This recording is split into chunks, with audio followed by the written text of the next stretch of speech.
ప్రభుత్వ పాఠశాలల్లో మధ్యాహ్న భోజన పథకం గాడి తప్పుతుంది. పురుగుల అన్నం, నాణ్యత లేని కూరలు, అమలు కాని మెను విద్యార్థులకు ఇస్తున్నారు. ఉమ్మడి వరంగల్ జిల్లాలో దాదాపు అన్ని ప్రభుత్వ బడుల్లో ఇదే పరిస్థితి. కొన్ని చోట్ల పరిస్థితి కొంత మెరుగ్గా ఉన్నా మరికొన్ని ప్రాంతాల్లో మాత్రం పరిస్థితి మరీ దారుణంగా ఉంది. దీనిపై మరింత సమాచారం మా ప్రతినిధి నవీన్ అందిస్తారు. పేద విద్యార్థులు ఖాళీ కడుపుతో ఉండి చదువుకోవద్దు, వాళ్ళ కడుపు నిండా భోజనం పెట్టిన తర్వాతనే చదువుకోవాలన్న ఉద్దేశంతో పెట్టినటువంటి మధ్యాహ్న భోజన పథకం ఏ విధంగా ఉందో ఒకసారి తెలుసుకునేటువంటి ప్రయత్నం చేద్దాం.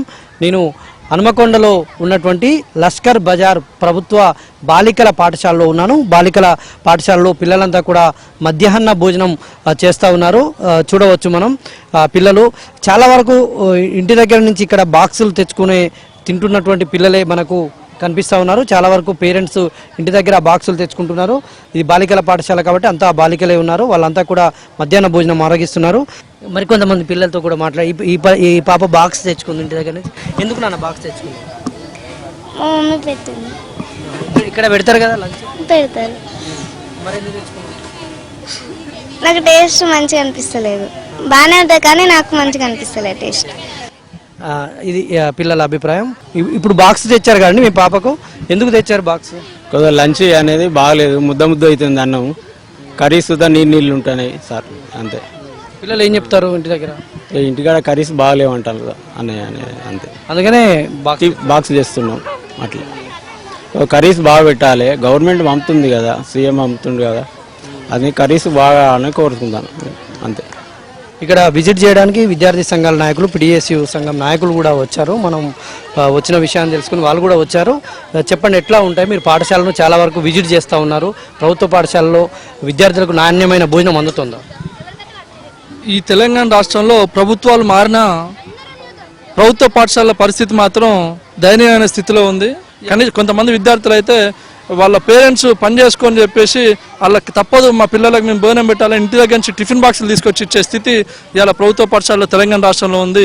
ఇప్పటికైనా రేవంత్ రెడ్డి ప్రభుత్వం చూడాల్సిన అవసరం ఉంది. ప్రభుత్వ పాఠశాలను మొత్తం కూడా మార్చాల్సిన అవసరం ఉందని చెప్పేసి పీడిఎస్ విద్యార్థి సంఘం డిమాండ్ చేస్తా ఉంది. ఇక్కడ మరికొంతమంది విద్యార్థి సంఘం నాయకులు ఉన్నారు, వారితో అభిప్రాయం కూడా తెలుసు. ఈరోజు ప్రభుత్వము కేవలం 8 రూపాయలు 10వ తరగతి పిల్లోనికి డబ్బులు జైట్ ఛార్జెస్ ఇస్తుంది. ఆ ఛార్జెస్ తోటి ఇక్కడ పాఠశాలల్లో విద్యార్థులకు ఏమని భోజనం పెడతారు, అందులో కోడిగుడ్డుకే డబ్బులు వెళ్ళిపోతున్నాయి. ఇలా చాలీచాలని డబ్బులు ఇస్తూ చాలీచాలని ఛార్జీలతోటి ఈరోజు విద్యార్థులకు సగం ఆకలితో పెడుతుంది ఈ ప్రభుత్వము. చాలా మంది విద్యార్థులు ఈరోజు వాళ్ళ ఇంటి నుండి భోజనాన్ని తీసుకొచ్చుకుంటున్నారు, ఎందుకంటే నాణ్యమైన భోజనం అందించలేకపోతున్నారని చేస్తున్నాయి. ఇప్పటికైనా ఈ ప్రభుత్వం తక్షణం ప్రభుత్వ పాఠశాలను బలపరచడానికి చర్యలు తీసుకోవాలి. మధ్యాహ్న భోజనాన్ని కూడా డైట్ ఛార్జీలు పెంచాలని మేము డిమాండ్ చేస్తున్నాం. ఓకే, ఇది విద్యార్థి సంఘం నాయకుల అభిప్రాయం. ఇక్కడ కాంట్రాక్ట్ బేసిక్న వంట చేసేటువంటి వాళ్ళు, వీళ్ళకి విద్యార్థులకు వండించేటువంటి వాళ్ళు కూడా మహిళా సంఘాలు వీళ్ళు ఉన్నారు, వారితో మాట్లాడించేటువంటి. చెప్పండి అమ్మా, మీకు ఎట్లా? ఇప్పుడు ఏం లేదన్న, అక్టోబర్ నుంచి వెళ్ళి మాకు బిల్లులు లేవు. మేము గ్రూపుల్లో వంట చేస్తున్నాం, ఏది ఉంటుంది కుదబెట్టి తెస్తున్నాం. ఇంతవరకు బిల్లులు లేవు. వాళ్ళకు ఒక్క గుడ్డుకి 7 రూపాయలు, మాకు ఇచ్చేది ఎంత అన్నా 8 రూపాయలు ఇస్తాను. అలా కూరగాయలు ఏంటిది, కారం ఏంటిది, ఆయిల్ ప్యాకెట్లు, గోల్రప్ మీరు చూడండి, చెక్ చేయండి, అన్నీ చేస్తాను. మేము మస్తు ఇబ్బందులు ఉన్నాం. పెరుగుతుందో మేము వదిలిపెడదాం అనుకున్నాం అన్న, కానీ ఇన్ని 15 సంవత్సరాలు కానీ చేస్తున్నాం. రూపాయి మనిషికి ₹1 కానీ చేస్తున్నాం. దొడ్డు బియ్యం కాంచి పెరుగుతుందేమో, గవర్నమెంట్ వచ్చింది కదా, మేము మహిళా గ్రూపుల్లో మేము ఏం పని చేయలేం కదా అని చేస్తున్నాం. ఏది మళ్ళీ వాళ్ళే పురుగుల బియ్యం రావద్దంటారు, వాళ్ళే పురుగుల బియ్యం పంపిస్తారు. అన్నం మంచిగా ఉండాలంటారు, మెత్తడి బియ్యం పంపిస్తారు. మరి మాకు ఎట్లా సాధ్యం అవుతుంది అన్న? వాళ్ళు మంచిగా చేస్తే కదా మేము మంచిగా చేసేది. మాకు ఒక 10 రూపాయలు, మాకు కనీసానికి ఒక 3000 వేతనం అని ఇస్తలేరు కదన్న. మేము ఒక్క 1000 రూపాయలకి ఎట్లా చేయాలి? అయినా చేస్తున్నాం మేము. నా పిల్లలు అసంటోళ్ళం కానీ మంచిగా కడిగి మంచిగా స్మెల్ రాకుండా ఉప్పు ఏమేమి పెడతారమ్మా మెనూ? సోమవారం గుడ్డు సాంబార్ అన్న, మంగళవారం ఆకుకూర పప్పు, బుధవారం కూరగాయలు గుడ్డు, బేస్తవారం సాంబారు, శుక్రవారం కూరగాయలు, శనివారం వెజిటేబుల్ రైసు, చారన్న టమాటా చారు ఏదన్నా అంతే. ఇది ఒక్క పాఠశాలే కాదు, చాలా పాఠశాలలో, ఇటు సుబేదారి పాఠశాల కావచ్చు, ఉమ్మడి వరంగల్ జిల్లాలో ఉన్నటువంటి ఇతరత్ర పాఠశాలల్లో కూడా ఇట్లాంటి పరిస్థితి కనిపిస్తూ ఉంది. ఇటు విద్యార్థి సంఘాల నాయకులు కూడా విజిట్ చేస్తూ ఉన్నారు. ఆయా ప్రభుత్వ పాఠశాలలో మధ్యాహ్న భోజనం అమలు తీరును వాళ్ళు పరిశీలిస్తున్నారు. కానీ చాలా పాఠశాలలో మెనూ సంక్రమంగా లేదు, పురుగులు పట్టినటువంటి బియ్యమే పెడతా ఉన్నారని. గత ప్రభుత్వంలో కూడా ఇట్లాగే ఉంది, ఇప్పుడు కూడా ఏ పెద్దగా మార్పులు లేవనైతే అన్నటువంటి డిమాండ్ అయితే సర్వత్రా వ్యక్తమవుతుంది. వీడియో జర్నలిస్ట్ జగదీష్తో నవీన్, ఏబిఎన్ ఆంధ్రజ్యోతి, వరంగల్. సర్కార్ బడుల్లో విద్యార్థులకు అందించే మధ్యాహ్న భోజనంలో నాణ్యత లోపిస్తుంది. పెరిగిన నిత్యావసరాల ధరలతో కొన్ని పాఠశాలల్లో గుడ్లు, కూరగాయలు వండట్లేదు. వంట చేసేందుకు షెడ్లు లేకపోవడంతో చెట్ల కిందనే వంట చేసే పరిస్థితి ఉంది. చెట్ల కిందనే కూర్చొని చిన్నారులు భోజనాలు చేస్తున్నారు. నల్గొండ జిల్లాలోని మధ్యాహ్న భోజన పరిస్థితిపై మరింత సమాచారం మా ప్రతినిధి రవికుమార్ అందిస్తారు. ప్రభుత్వ పాఠశాలల్లో విద్యను అభ్యసించే విద్యార్థులకు మధ్యాహ్నం పూట భోజనం అందించేందుకైతే ప్రభుత్వం ఏజెన్సీలకైతే బాధ్యత అప్పగించింది. అయితే ఏళ్ల తరబడి కూడా సరైన సమయంలో బిల్లులు చెల్లించకపోవడం, అదేవిధంగా విద్యార్థులకు సరైనటువంటి భోజనం అందడం లేదన్న విమర్శలు అయితే వెలువడుతున్నాయి. ప్రస్తుతం నల్గొండ జిల్లా కేంద్రంలోని రామగిరి ప్రభుత్వ ఉన్నత పాఠశాల కేంద్రంలో చూసుకోవచ్చు. ఈరోజు మధ్యాహ్నం భోజనం సంబంధించినటువంటి భోజనం అయితే విద్యార్థులు చేస్తున్నారు. అయితే మనకు అందించినటువంటి సమాచారం ఉమ్మడి నల్గొండ జిల్లాలో ఇప్పటి వరకు మధ్యాహ్నం జిల్లాకు సంబంధించి దాదాపు సుమారుగా ₹1 కోటి వరకు కూడా బిల్లులు పెండింగ్లో ఉన్న నేపథ్యంలో ఇది పెరిగినటువంటి నిత్యావసర సరుకుల నేపథ్యంలో కూడా విద్యార్థులకు సరైనటువంటి భోజనం అయితే అందడం లేదన్నటువంటి విమర్శలు అయితే వెలువడుతున్నాయి. చెప్పండి, ఎట్లా ఉంటుంది భోజనం, ఏ రకంగా ఉంటుంది? మంచిగా ఉంటుంది. ఎగ్గు పెడుతున్నారా? ఎప్పుడు పెడుతున్నారు ఎగ్గు? సోమవారం శుక్రవారం పెడతాం. రోజు ఏమేమి కూరలు ఉంటుంది? ఆకుకూర, గోంగూర, దోసకాయ, పప్పు, ఆలుగడ్డ, చిక్కుడుకాయ మంచిగా ఉంటున్నాయా? ఉంటుంది. ఏ క్లాస్ చదువుతున్నావు? 9th class. ఎట్లా ఉంటుంది ఫుడ్? ఎట్లా ఉంటుంది? ఫుడ్ మంచిగా ఉంటుంది. రోజు మంచిగా కూర మంచిగా పెడతారు. గుడ్డు వారానికి 3 పెడతారు. ఇక్కడ చెట్ల కింద కూర్చొని తింటాం. వర్షం వస్తే రూమ్లలో కూర్చొని తింటాం. అయితే చూసుకోవచ్చు, చాలా వరకు కూడా ఉమ్మడి నల్గొండ జిల్లా వ్యాప్తంగా ఏజెన్సీలకు సంబంధించిన మధ్యాహ్నం పూట వంట చేసేందుకైతే వంటగదులు లేనటువంటి పరిస్థితి. ఇలా చెట్ల కిందనే వంటలు చేస్తూ చెట్ల కిందనే భోజనాలు అయితే ఏర్పాటు చేస్తున్న పరిస్థితి. ఒకసారి వీరితో కూడా మాట్లాడే ప్రయత్నం చేద్దాం. చెప్పమ్మా, ఎక్కడ వండుతున్నారు? మీకు రూమ్ లేదా? రూమ్ లేదు సార్, చెట్టు కిందనే వండుతున్నాం. ఎంతకాలం నుంచి ఇట్లా వండుతున్నారు? ఇప్పుడు 16-17 సంవత్సరాలు అవుతుంది సార్ వండబట్టి. ఈ బడి పెట్టిన కాంచి ఇదే అప్పటి నుంచి. ఇంకా వచ్చినప్పుడు గిట్నే వంతాం సార్. అక్కడ రూమ్ ఉంది, వంతాం. ఎప్పుడన్నా కళ్ళ మంచిగా పోదు. వర్షం వస్తే అల్ల వంతాం సార్. అలా గాలి గిట్ట వెళ్ళదు, ఇబ్బంది అవుతుంది వర్షం వచ్చిన. మీకు చెల్లించాల్సిన బకాయిలు క్లియర్గా ఉన్నాయా? బిల్లులు అన్ని ఎప్పుడెప్పుడు వస్తున్నాయి? ఎప్పటి వరకు నుంచి పెండింగ్ ఉంది మీకు? అంటే ఇక బడి తీసిన కాంచి రాలేదు సార్. అప్పట్లో లాస్ట్ వీక్లో వేసిరు సార్. ఎంత వస్తుంది మీకు? ఇంకా అప్పుడు ₹1000 వేసిరు సార్. 3000 అంటారు, మరి వేసిరో ఏదో తెలియదు సార్. ఇంకా మనం ఒకసారి హెచ్ఎంతో కూడా మాట్లాడే ప్రయత్నం చేద్దాం. చైర్మన్, ఎట్లా ఉంది మధ్యాహ్నం భోజనం సంబంధించినటువంటి స్కూల్స్లో ఏజెన్సీల బాధ్యత ఎట్లా ఉంది? బిల్లులు సకాలంలో వస్తున్నాయి? బిల్లులో సకాలంలో అంటే ఇంకా ఈ అకాడమిక్ ఇయర్కి రాలేదు. కొన్ని 9th 10th వేరే బిల్లు ఉంటుంది, 6th to 8th వేరే ఉంటుంది. అంటే 6th to 8th క్లియర్ ఉంది. 9th 10th ఇంకా ఎగ్జామ్లో ఇంక్లూడ్ అవుతుంది. అయితే మేము ఆల్టర్నేట్ డే ఎగ్ పెట్టిస్తాము. ఆల్టర్నేట్ డే జావానేమో వాళ్ళే మాకు గవర్నమెంట్ నుంచి ఇస్తున్నారు. రాగి పిండి, బెల్లము. ఎగ్స్ మాత్రం వీళ్ళు పర్చేజ్ చేయాల్సి వస్తుంది. ఈ వంటకు సంబంధించి కూడా ఇక్కడ ఎలాంటి షెడ్ కూడా లేదు. షెడ్ లేకపోవడానికి కారణం ఇది గవర్నమెంట్ బిల్డింగ్ కాదు, ప్రైవేట్ బిల్డింగ్. అందుకోసమనే ఇంకా షెడ్ లేదు. అయితే వర్షం వస్తున్నప్పుడు మాకు ఒక రూమ్ ఉంది, ఆ రూమ్లో చేస్తున్నది. నిన్న మన ఆ రూమ్లోనే చేస్తుంది. బాగా రూమ్ కాబట్టి కొంచెం పొగ వస్తుంది అనమాట. షెడ్ అయితేనే దాన్ని కొంచెం ఎలివేషన్ వేరు ఉంటుంది కదా. వర్షం వచ్చిన టైంలో మాత్రం అందులో చేస్తుంది, మిగతా టైంలో ఇక్కడ చేస్తుంది. ప్రపోజల్ పెట్టుకోవడానికి ఉండదా ప్రైవేట్ స్కూల్లో షెడ్ వేసుకోవడానికి? షెడ్ వేసుకోవడానికి మాకు ఇంకా అమ్మ ఆదర్శాలు కూడా మాకు తీసుకోవట్లేదు, ప్రైవేట్ అనే దాంట్లో. అందులో ఏమన్నా ఉంటుందేమో అని చూసినాము. తర్వాత ఇప్పుడు మన ఊరు మన బడిలో కూడా లేదు ఇది. ఆ రెండిట్లలో ఉంటే ఉన్నది ప్రపోజల్. ఒకవేళ మనది కనుక వస్తే డైనింగ్ హాల్స్ కూడా కట్టిర్రు, మన ఊరు మన బడిలో కిచెన్ షెడ్స్ కూడా వేసారు. ఇక మన దురదృష్టం అంటే ఇది ఇక ప్రైవేట్ బిల్డింగ్ కాబట్టి.